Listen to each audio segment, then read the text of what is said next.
If your home has been damaged by a natural disaster such as a hurricane, you'll be faced with many difficult decisions in the aftermath. Is it safe for me to start cleaning up my damaged home?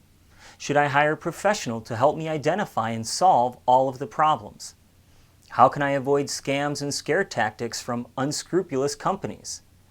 This video is sponsored by the Indoor Air Quality Association, and it's designed to give you answers to those difficult questions. Let's start with the question, is it safe for me to start cleaning up my damaged home? Most importantly, you'll want to make sure the home is structurally sound. The Center for Disease Control and Prevention, the CDC, recommends to stay away from damaged buildings or structures until they've been examined and certified as safe by a building inspector or other government authority.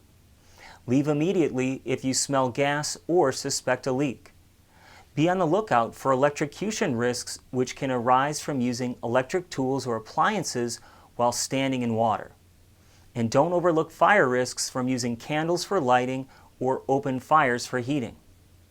But beyond the structural, electrical, and fire concerns, are there environmental health concerns related to cleaning up homes damaged by a natural disaster? Most certainly. In this video, I'll highlight some common indoor environmental concerns. Common risks include carbon monoxide from operating a generator indoors, in a garage, or anywhere near an open window or outdoor air intake. Mold from building materials that have been wet for more than a few days. Pathogenic bacteria and viruses from raw sewage. Asbestos, lead, and particulate matter from building materials being demolished. Hazardous materials such as petroleum products found in floodwaters. Volatile organic compounds from misapplied chemical sprays used to clean up mold and sewage damage. These are just a few common problems. You'll need to be aware of several others. If you decide to perform the cleanup yourself, consider the following recommendations. Wear personal protective equipment to keep you safe. The Center for Disease Control recommends you wear hard hats, goggles, heavy work gloves, and watertight boots with a steel toe and insole for general cleanup work.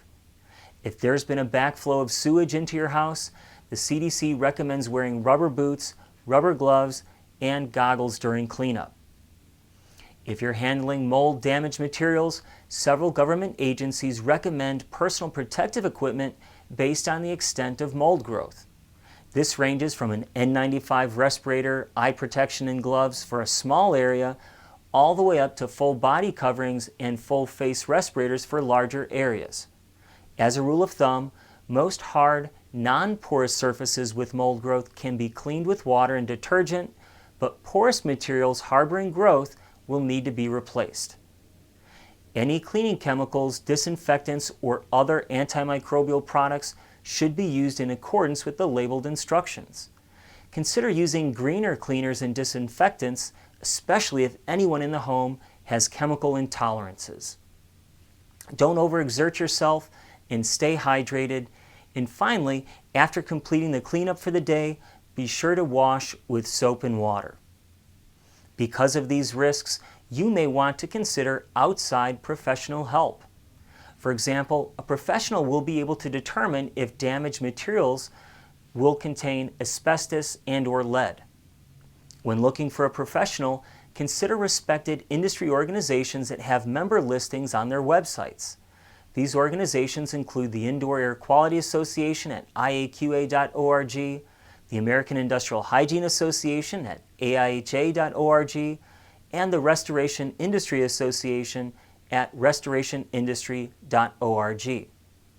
Be on the lookout for scams and scare tactics, as some companies will seek to exploit the situation. An unscrupulous contractor may use scare tactics to convince you of unnecessary repairs, or you might have an unqualified company that will make matters worse due to their lack of understanding. If a recommendation seems unreasonable, it will be worth your time to seek a second opinion. Stick with professionals that can provide references and have the required licensing, experience, equipment, and technical expertise.